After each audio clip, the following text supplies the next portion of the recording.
سلسبیل پیدا کر دے. آپ اللہ کے گھر میں دیے ہیں تو اللہ تعالیٰ آپ کے دینے کو قبول فرمائے. جن لوگوں نے کسی وجہ سے نہیں دے پائے ہیں اللہ تعالیٰ اسے بھی دے.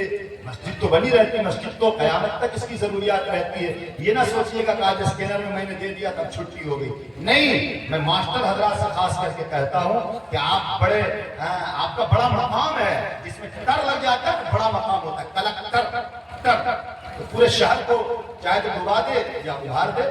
کلکٹر چل گیا روڈ پر تو پورے پھاوڑا چلا دیتا. ایسے ماسٹر پھر کیا کہنا.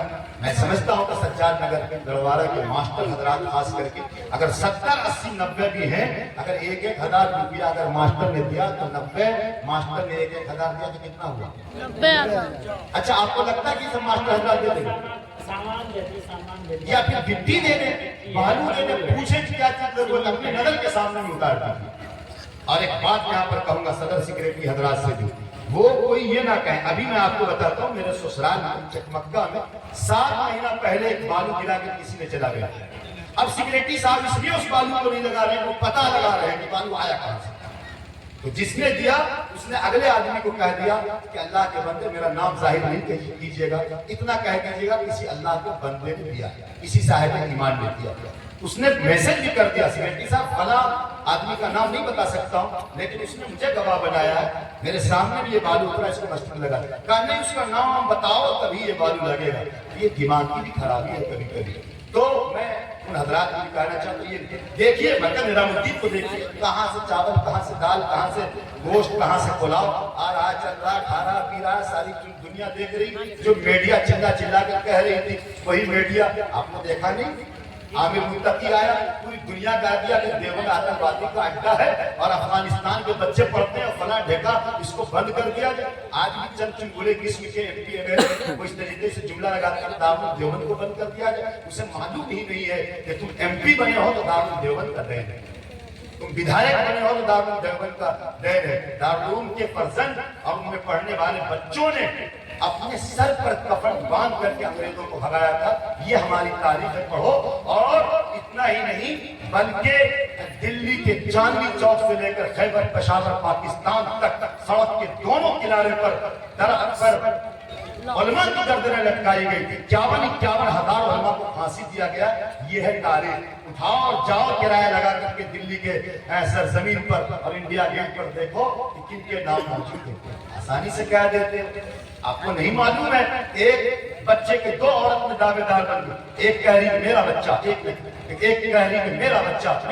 قاضی کے پاس گیا, قاضی خالد سیف اللہ نے کہا کہ یہ بچہ کسی کا نہیں, آدھا اس کو دے دو کاٹ کر کے, آدھا اس کو دے دو. جس کا بچہ تھا, کہ قاضی صاحب بڑے تیز ہیں, ان کو پتہ لگانا تھا.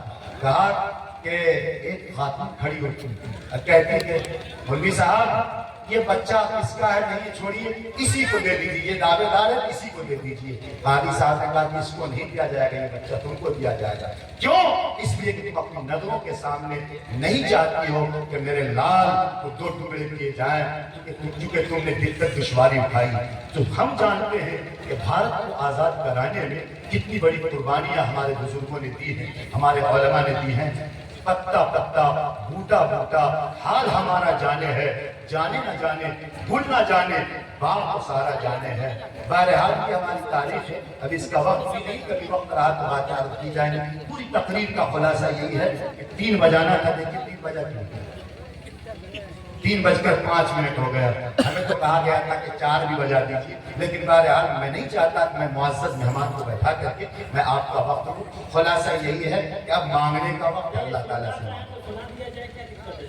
سننا چاہتے ہیں جی ہاتھ اٹھا کر بتائیں کہ اتنے لوگ سننے کے موڈ میں نہیں ہیں. اللہ پاک ہم سبوں کو عمل کی توفیق عطا فرمائے. بس درود شریف پڑھنے سے دعا ہو جائے گی.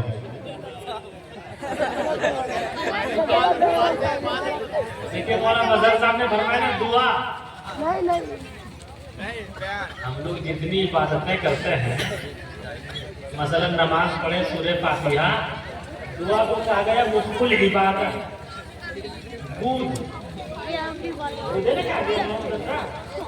کتنی قیمتی بات بتا رہے تھے. حالات پہ اور اصلاح معاشرہ پہ مولانا مظہر صاحب جو بولتے ہیں اس کا کوئی جواب نہیں.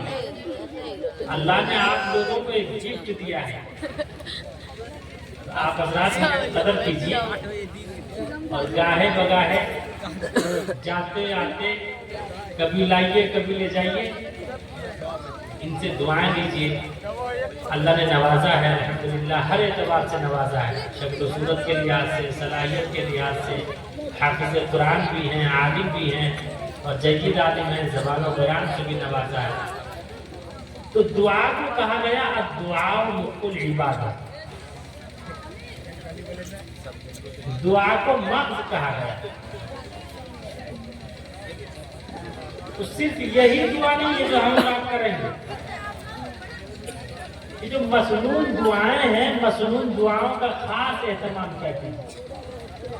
مدرسے میں جو چھوٹے چھوٹے بچوں کو یاد کروائی جاتی ہے دعائیں، جیسے مولانا مظہر صاحب کا مدرسہ چلتا ہے، مکتب کا نظام چلتا ہے یا یہاں چلتا ہے، تو یہاں کے اساتذہ یا جتنے بھی علماء صلحاء ہیں دین کی خدمت، دین کے فرائض انجام دے رہے ہیں، تو سب کے سب مسنون دعائیں بچوں کو یاد کرا۔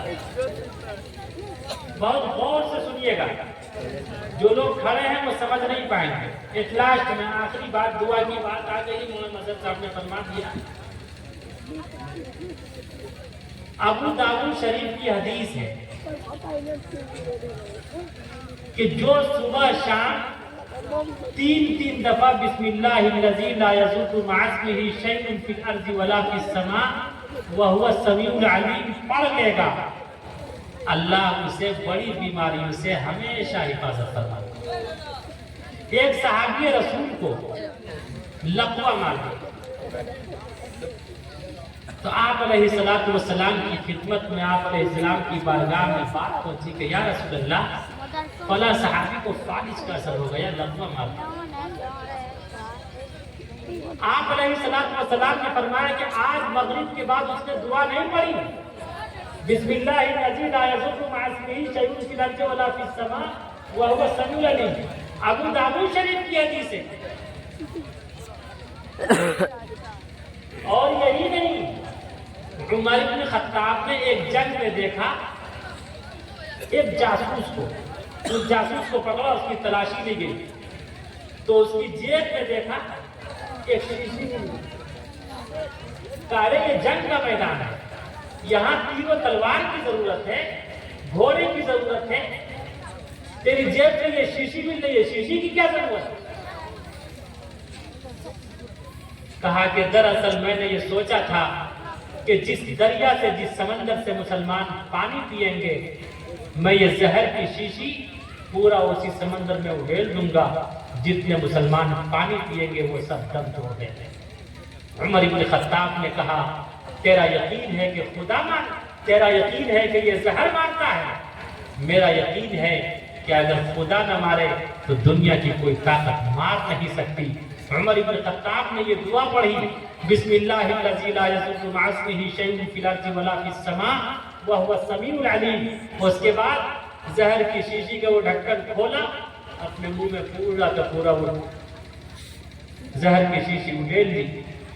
وہ سوچا کہ اب یہ تڑپے گا، مرغ بسمل کی طرح اچھلے گا، ماہی بیات کی طرح کودے گا، لیکن عمر بن خطاب نے فرمایا کہ یاد رکھ تیرا یقین ہے کہ زہر مارتا ہے، دنیا مارتی ہے، میرا یقین ہے جسے اللہ رکھے اسے کون چکے۔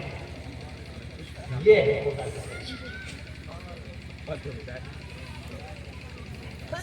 اتفاق پچھلے سال کی بات ہے، مولانا مظہر صاحب مدھیہ پردیش گیا تھا۔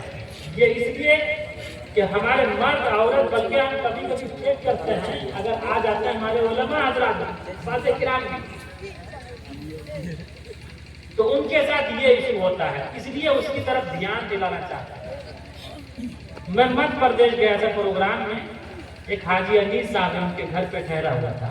جب پروگرام کر کے جیسے کہ حاجی قطب الدین صاحب ابھی ایک ان کے گھر پہ ٹھہرے ہوئے ہیں، اب جب بیان سے فارغ ہو کے پہنچے تو ان کی 18-19 سال کی بیٹی تھی، اس پہ خبیث سوار تھا، اور اس موقع سے بہت سے مولوی بھی ہوتے ہیں، پنڈت بھی ہوتے ہیں، وہ ہندو مسلم کا مہا سمیلن تھا، ساتھ پڑھ کے دم کر رہے ہیں لیکن کوئی اثر نہیں۔